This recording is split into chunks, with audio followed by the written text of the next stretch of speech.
Oi, vamos a mais um vídeo? Dessa vez explicando por que as trombetas ainda não tocaram. Então vamos atentar bem aqui. Em Apocalipse 1, verso 1, nós temos que o Apocalipse é uma profecia de tempo. O Apocalipse é uma profecia de tempo. Apocalipse 1. Depois de saber que a profecia é de tempo, nós temos então 7 selos ou 7 tempos, 7 épocas, 7 períodos de tempo determinado. Esses períodos de tempo, que está em Apocalipse 6, de 1 a 17, tem os 6 primeiros períodos de tempo. Esses 6 primeiros períodos, 6 épocas diferentes, tem cada selo uma época diferente. O primeiro selo, por exemplo, vai até o ano 100, e assim por diante. Da morte de Cristo até o ano 100. Veja só, o período do 6º selo está em Apocalipse 6, de 12 a 14. E começa com a abertura do 6º selo com o grande terremoto de Lisboa. Veja que o terremoto marca a abertura do 6º selo.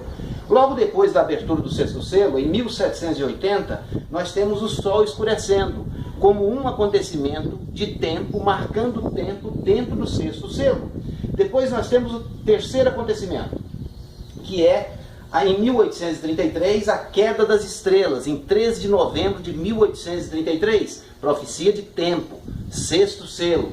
E por último, nós temos o último acontecimento do 6º selo, que é os nossos dias hoje. O céu enrolará como um livro. O céu que está falando aqui é o céu atmosférico, o céu azul, a camada de ozônio, que irá se enrolar e, como consequência da falta da camada de ozônio, o Sol incidirá na crosta terrestre e derreterá a água dos polos, e montes e ilhas vão desaparecer. Aí nós passamos agora do 6º selo para o 7º selo.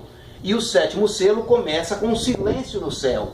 Silêncio no céu porque Cristo vem para a terra com todos os seus anjos. Mas eu quero que você atente para uma coisa. Veja, o céu se enrola, 6º selo, 7º selo, 8 de 1 a 6 de Apocalipse, silêncio no céu, e o segundo verso diz que os anjos estão diante do trono preparados e recebe cada um uma trombeta. Esse é o segundo acontecimento, a abertura, o silêncio no céu, logo depois do silêncio os anjos recebem as trombetas, e logo depois dos anjos receber as trombetas, o incensário é lançado na terra, significando simbolicamente de que o ser humano está sem intercessão. Por esse período de tempo em que Cristo está a caminho da terra, o ser humano não tem intercessor entre ele e Deus. E então continua, e o último acontecimento do 7º selo, olha só, é Cristo vir para buscar o seu povo. Ele está no caminho. E os anjos só se preparam para tocar no verso 6. Dá uma olhadinha no verso 6, Apocalipse 8, 6.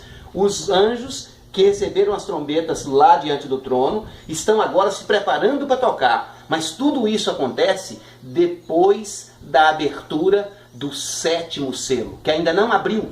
Se os anjos só recebem as trombetas depois da abertura do 7º selo, como pode as trombetas já terem tocado? Falar que as trombetas tocaram